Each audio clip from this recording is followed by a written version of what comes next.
So Richard, oversight and financial governance at the state broadcaster very much to the fore in this.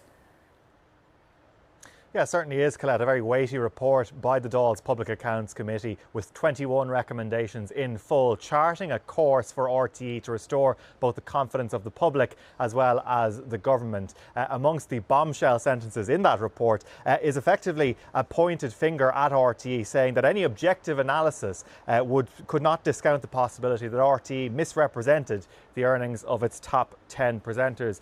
Well, the chair of the Dáil's Public Accounts Committee, Brian Stanley, TD of Sinn Féin, joins us now. Brian, you've made 21 recommendations here for RTE. Could you talk us through what you think are the most important ones? Well, we've identified the issues that have arisen, Richard, over the past 9 months of the ongoing scandals at RTE, and indeed the reasons for those scandals and the threads running through that. We've made 21 recommendations on the basis of that, and I suppose to group them, the first and most important recommendation is that RTE is brought back under the remit of the Comptroller and Auditor General and the Public Accounts Committee. It gives the Oireachtas full scrutiny of RTE accounts. We haven't had that. It shouldn't have been. That was changed in the 1990s by the then government in 1990.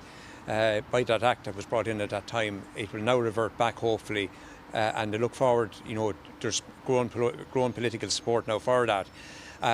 What I would say is that's a very important one. The other ones is in relation to good governance and good transparency at RTE, and there's recommendations there that deal with that whole issue of financial controls and financial accountability.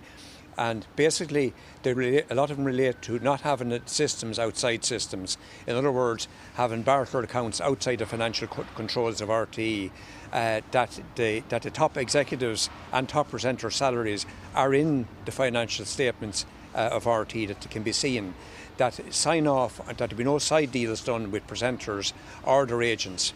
They're the type of recommendations that are there. One of the things, obviously, which has been in the headlines over the last number of weeks is exit payments and the confidentiality arrangements about those. Your recommendation is those should be gone entirely in terms of confidentiality.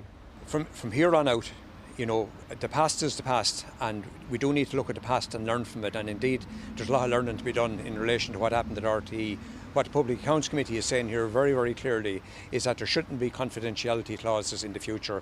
RTE is a public company, it's mainly publicly funded, it's a public sector broadcaster, and the public and who elect us, I think they expect nothing less than that.